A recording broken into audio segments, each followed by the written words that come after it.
Hello and welcome. This is TVC News at 4. I am Ike Tvc. We begin the bulletin in Borno State, where it was a night of sorrow as Boko Haram insurgents stormed the Ramajal community in Bama, killing no fewer than 63 people, including 5 soldiers and dozens of resettled civilians. The attack, now seen as one of the deadliest in recent months, has once again raised concerns about the safety of communities recently resettled after years of displacement. TVC's Ike Tvc tells us more. The once quiet settlement of Dar Jamal now bears the scars of a night of horror. Families who had only begun rebuilding their lives after displacement are once again mourning, this time for loved ones killed in an unprovoked Boko Haram assault. Governor Babagana Zulum arrived visibly shaken as he walked through the grief-stricken community. Meeting with survivors and community leaders, he condemned the killings, calling it a deeply painful tragedy. It's very sad. This community was resettled some months ago, and they are going about their normal businesses, but unfortunately they had a Boko Haram attack yesterday. So we are here purposely to commiserate with them and to build their resilience. The governor confirmed the death toll: 63 people, among them 5 soldiers and nearly 60 civilians. For him, the incident underscores the urgent need to widen security coverage. We have to take note that the numerical strength of the Nigerian army is not enough to contain the situation. Some months back, we had a meeting in Abuja with the National Security Advisor and other heads of security agencies on the need to establish what we call the forest guards. So far, so good. 2 sets of forest guards were trained in Maiduguri, and therefore one of the solutions that we want to implement immediately is to see how we shall deploy the trained forest guards to most of the locations that are vulnerable, so that they will protect the forest and they will protect the communities also. The attack has sparked outrage beyond the community. Senator Kakashehu Lawan, representing Borno Central, described the massacre as a crime against humanity, pledging legislative support to Governor Zulum's fight to restore peace. But for families here, the pain is immediate. Another reminder of the fragility of life in communities emerging from years of insurgency. Ike Tvc, TVC News, Dar Jamal. All right, still in. We're going to have to return to Borno State later in the bulletin, but let's take you to Ondo State, where Governor Lucky Aiyedatiwa has restated his administration's commitment to ensuring justice for victims in the 2022 terrorist attack in Owo. Governor Aiyedatiwa was a special guest of honor at the Sacred Heart Cathedral, Akure, where he described security as top priority for his government.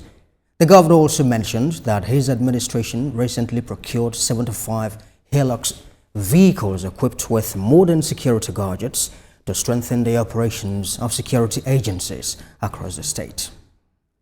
5th 2022 terrorist attack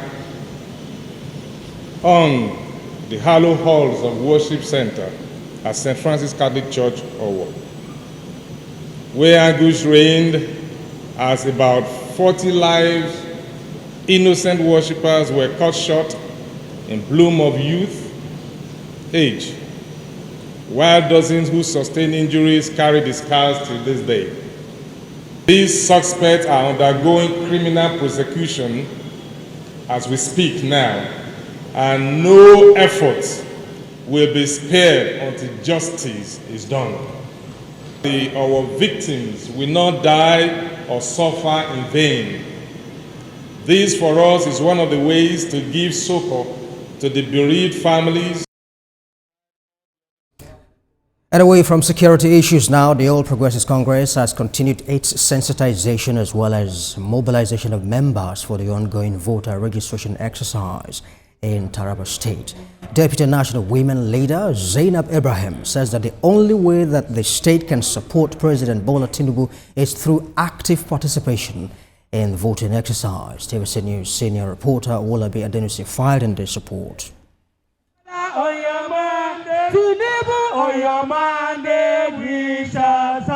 Gathered in this hall are key stakeholders of the All Progressive Congress from across the 16 local government areas of Taraba State. The meeting, convened by the Deputy National Women Leader of the party, is aimed at educating and mobilizing APC members on the importance of the ongoing voter registration exercise. It also seeks to drum support for President Bola Tinubu's second-term ambition. As a party, the APC believes in inclusive participation, grassroots mobilization.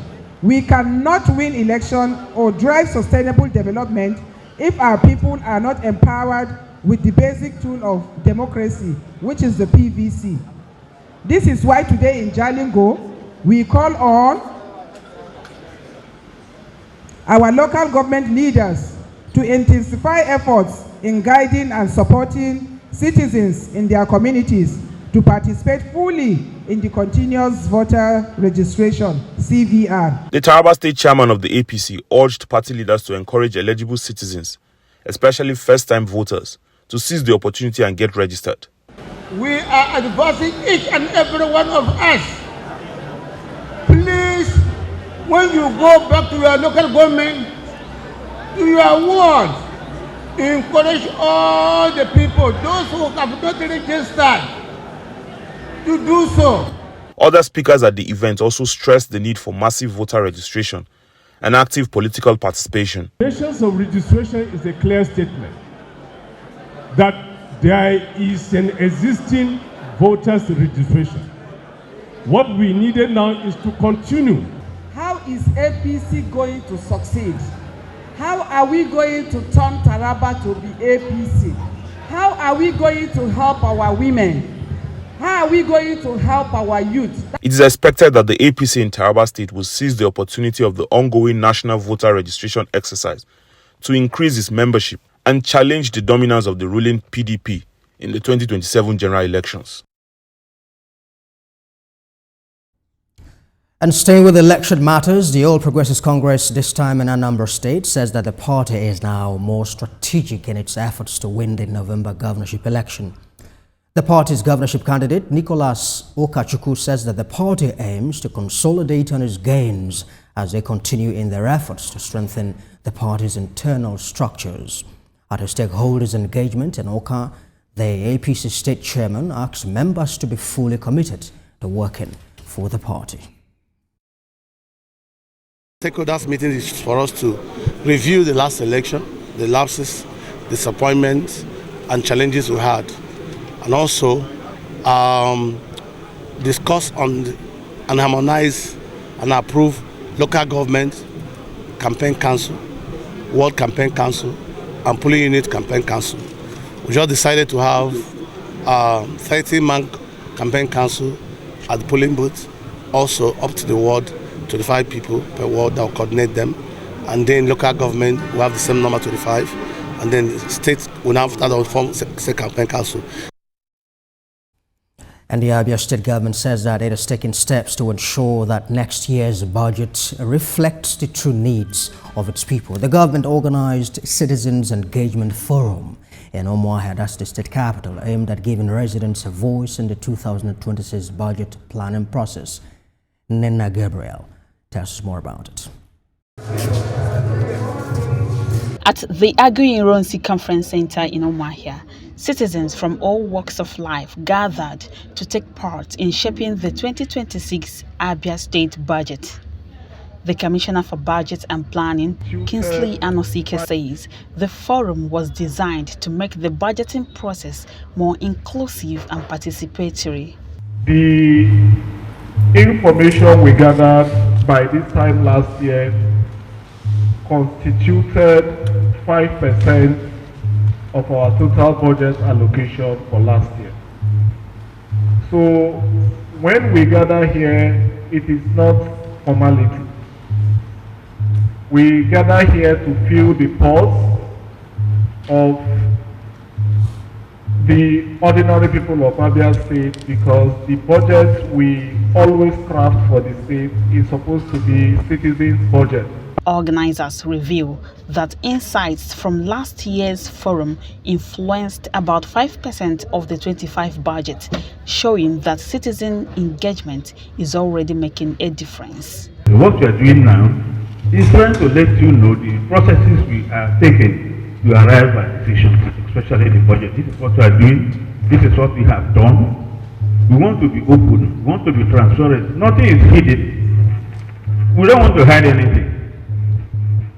So that's the transparency this government is bringing into the state.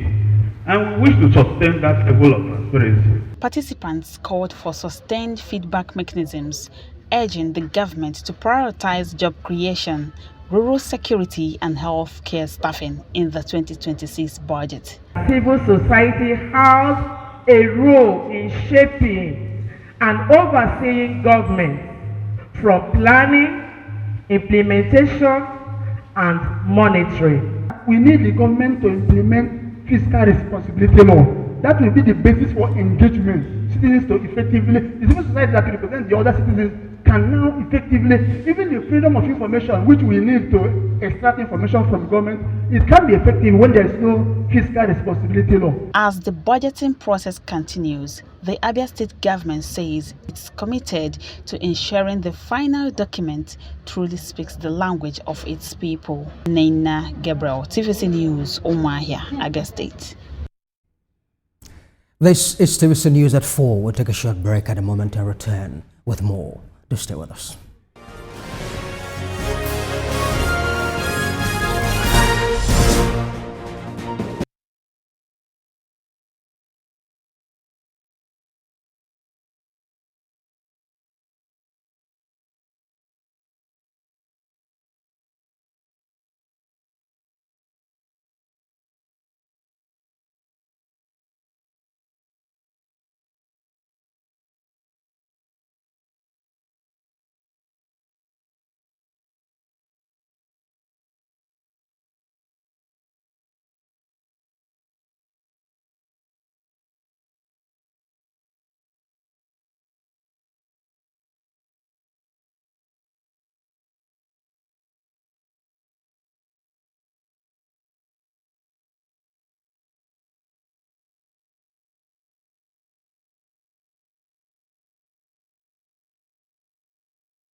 Thanks for staying with us. Back to Borno State, where Governor Babagana Zulum has inaugurated new higher Islamic college in Gaji, Ghana to merge the Almajiri learning with modern education. The governor also announced meals and stipends for students and parents. TVC News senior reporter Ike Tvc tells us more.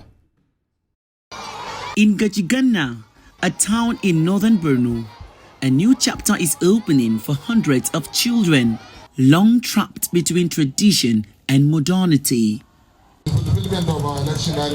Governor Babagana Zulum is inaugurated this 48 classroom higher Islamic college, one of over 20 such institutions across the state, designed to blend Sangaya education with conventional learning.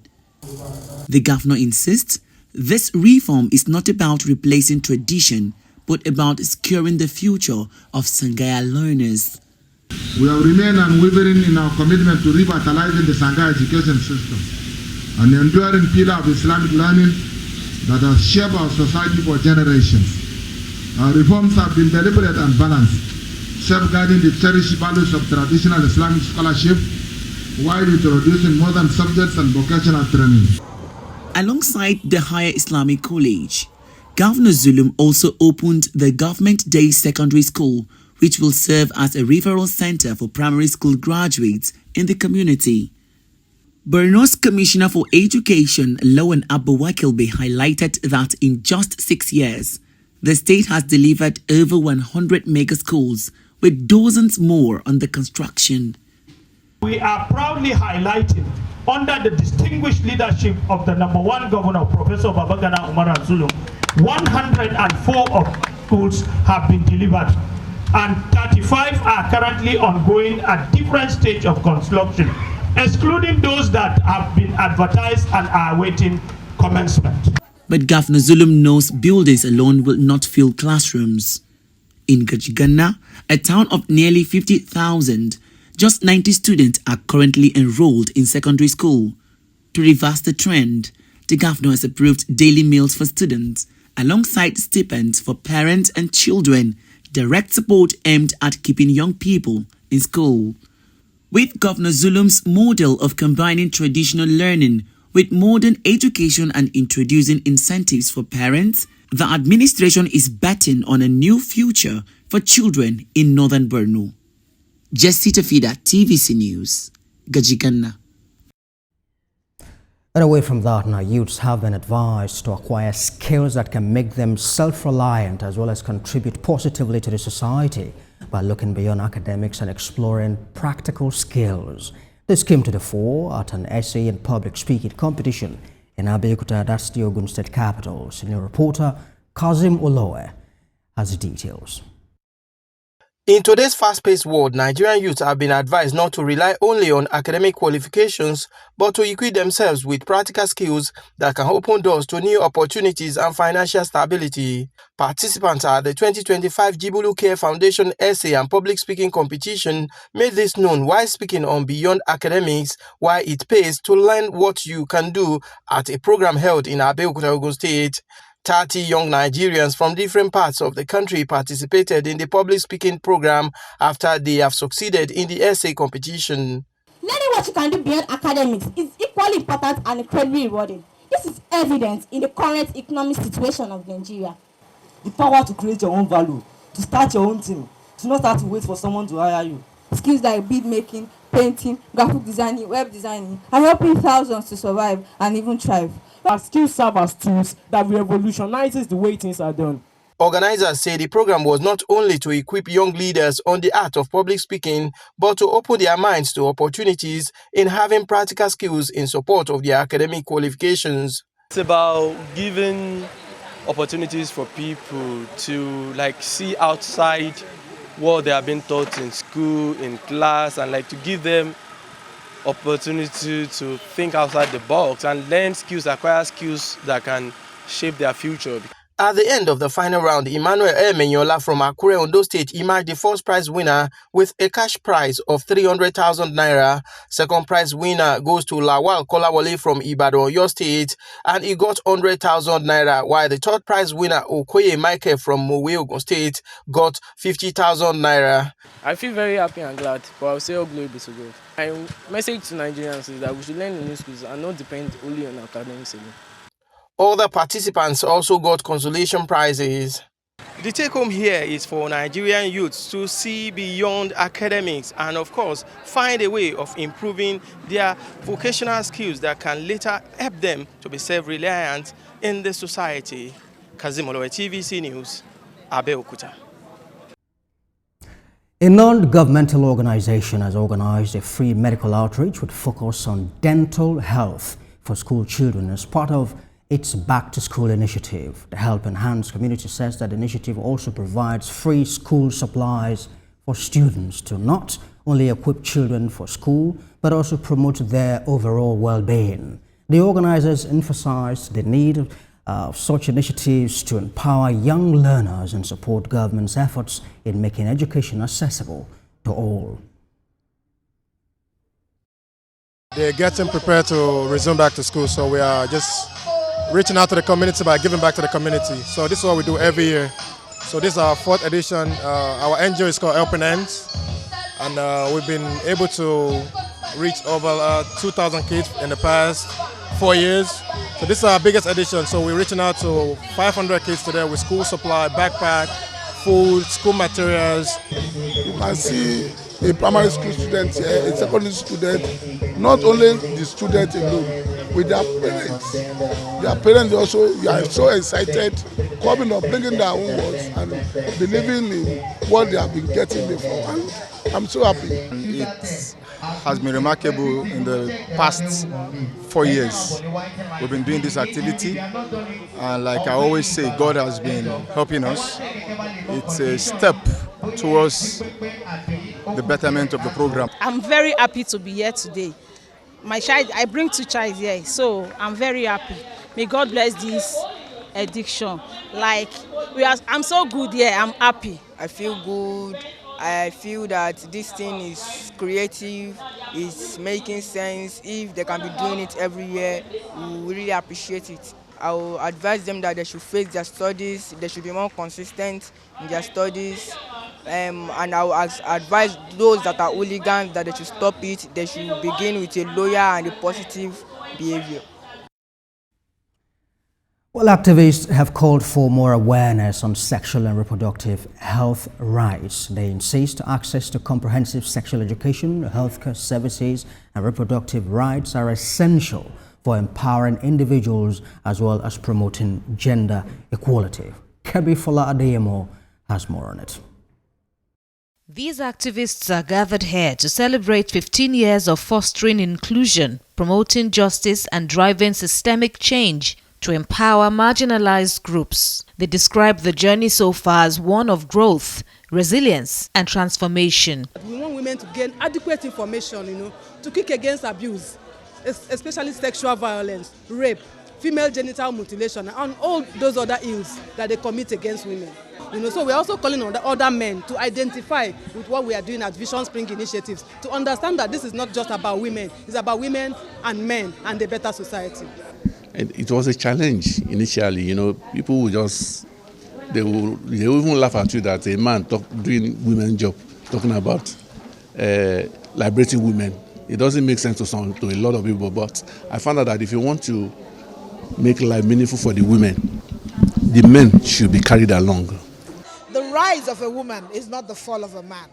In fact, any man whose wife rises is also a plus or a surplus for that man. Men are now supporting the women and gender violence is now reducing, and I believe it will end soon. This is because the activists are working to ensure offenders are dealt with. The keynote speaker advocates for a stronger data-driven approach by rights groups to measure impact and attract more strategic partnerships. In the field of behavioral change, it is very difficult to track impact. And so the tools to do that have to be specially designed and produced. That is why most people in that specific area of intervention lack data. And so it makes it difficult to get buy-in from the government to take over those projects and to scale them up. I picked the location and they paid for my workmanship. They went to meet my boss. How much is her money for a year, 6 months? VSI paid for me. It's over 100,000 naira. After being selected, I looked for where I wanted to learn and they paid and I started learning and now I can sew. At this event, the organizers also celebrate outstanding persons for their service to humanity, while also pledging to advance female representation in leadership positions across all sectors. Kemi Foladeyemo, TVC News, Lagos. And outside Nigeria, President of Ukraine Volodymyr Zelensky has condemned the latest strikes which led to the death of at least 4 persons. Ukraine's Air Force reported that a record number of drones and missiles were launched by Russia in the latest attack. The Air Force mentioned that 9 missiles and 56 drones hit 37 locations. President Zelensky says that the barrage caused damage in about 5 cities. In the city of Zaporizhia, 17 persons were injured when multiple buildings, including homes and a nursery, were hit. Well, that's TVC News this hour. For more updates on the stories we are monitoring, you can visit our website, www.tvcnews.tv. You can also follow us on our social media handles, Facebook, Instagram, and on X at TVC News NG. We have updates for you on WhatsApp and Telegram at TVC News Nigeria. And on YouTube, we are live at TVC News Nigeria. Thanks for watching. I'll see you again top of the hour.